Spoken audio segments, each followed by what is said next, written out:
ನಮಸ್ತೆ. ನನ್ನ ಹೆಸರು ಆಶಾ ನೂಜಿ. ಮಮತಾ ಶೃಂಗೇರಿ ಅವರು ಬರೆದಿರುವ ಅಮೃತ ಬಿಂದು ಕವನ ಸಂಕಲನದಿಂದ ನಾನು ಕತ್ತಲು ಬೆಳಕಿನ ಆಟ ಶೀರ್ಷಿಕೆಯಡಿಯಲ್ಲಿ ಕವನವನ್ನು ವಾಚಿಸುವೆನು. ಶೀರ್ಷಿಕೆ ಕತ್ತಲು ಬೆಳಕಿನ ಆಟ. ಜೀವನವು ಒಂದು ಕತ್ತಲು ಬೆಳಕಿನ ಆಟ, ನಿಲ್ಲದೆ ಸಾಗುತ್ತಿರಬೇಕು ಇಲ್ಲಿ ನಮ್ಮ ಓಟ. ಜೀವನವು ಒಂದು ಕತ್ತಲು ಬೆಳಕಿನ ಆಟ, ನಿಲ್ಲದೆ ಸಾಗುತ್ತಿರಬೇಕು ಇಲ್ಲಿ ನಮ್ಮ ಓಟ. ಕಷ್ಟ ಸುಖಗಳ ಕಾಲಚಕ್ರದ ಕೈಗೊಂಬೆಗಳು, ಎದುರಿಸಿ ಮುಂದೆ ಸಾಗುವ ಧೈರ್ಯ ಬೇಕು. ಕತ್ತಲೆಯ ಬೆಲೆ ತಿಳಿಯಲು ಬೆಳಕು ಬರಬೇಕು, ಬೆಳಕ ಸುಖವರಿಯಲು ಕತ್ತಲೆಯೂ ಸಿಗಬೇಕು.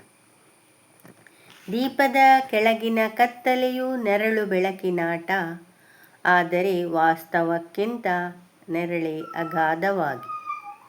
ಮೂಡುವುದು ಭಯ ಹುಟ್ಟಿಸುವ ನೋಟ, ಮೂಡುವುದು ಭಯ ಹುಟ್ಟಿಸುವ ನೋಟ.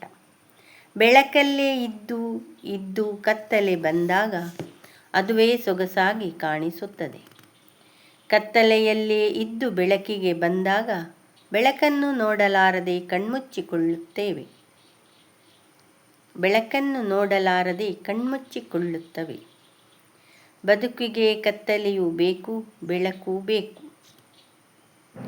ಬದುಕಿಗೆ ಕತ್ತಲೆಯೂ ಬೇಕು, ಬೆಳಕೂ ಬೇಕು. ಕತ್ತಲೆಯಿಂದ ಬೆಳಕಿನೆಡೆ ಸಾಗುತ್ತಿರಬೇಕು. ದೀಪದ ಬೆಳಕಿನಲ್ಲಿ ಬದುಕು ನಡೆಯಬೇಕು. ಬುಡದ ಕತ್ತಲಲ್ಲಿ ನೋವು ಮರೆಯಾಗಬೇಕು. ಬುಡದ ಕತ್ತಲಲ್ಲಿ ನೋವು ಮರೆಯಾಗಬೇಕು. ಖಾಲಿ ಪುಸ್ತಕ. ಶೀರ್ಷಿಕೆ ಖಾಲಿ ಪುಸ್ತಕ. ನೆನಪುಗಳು ನೂರಾರು ಮೂಡಿರಲು, ಭಾವ ಸಾವಿರಾರು ಹೊರಹೊಮ್ಮಿರಲು.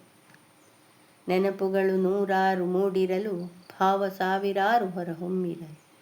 ಹೇಳಲು ಮನದಾಳದ ಮಾತುಗಳಿರಲು, ಅದನ್ನೆಲ್ಲ ಬಟ್ಟಿ ಇಳಿಸಿ ಬರೆಯ ಹೊರಟಿರಲು. ಆದರೆ ಮನವೇಕೋ ಸಹಕರಿಸಲಿಲ್ಲ, ಕೈಗಳು ಲೇಖನಿಯ ಹಿಡಿಯಲಿಲ್ಲ. ಬರೆಯಬೇಕೆಂದಿರುವ 100 ಮಾತುಗಳು ಹುದುಗಿ ಹೋಯಿತು ಮನಸ್ಸಿನೊಳಗೆ. ಅಂತರಂಗದಲ್ಲಿ ಗರಿಗೆದರಿದ ಭಾವನೆಗಳು ಮತ್ತೆ ಮಡಚಿಕೊಂಡವು ಮನದಾಳದೊಳಗೆ.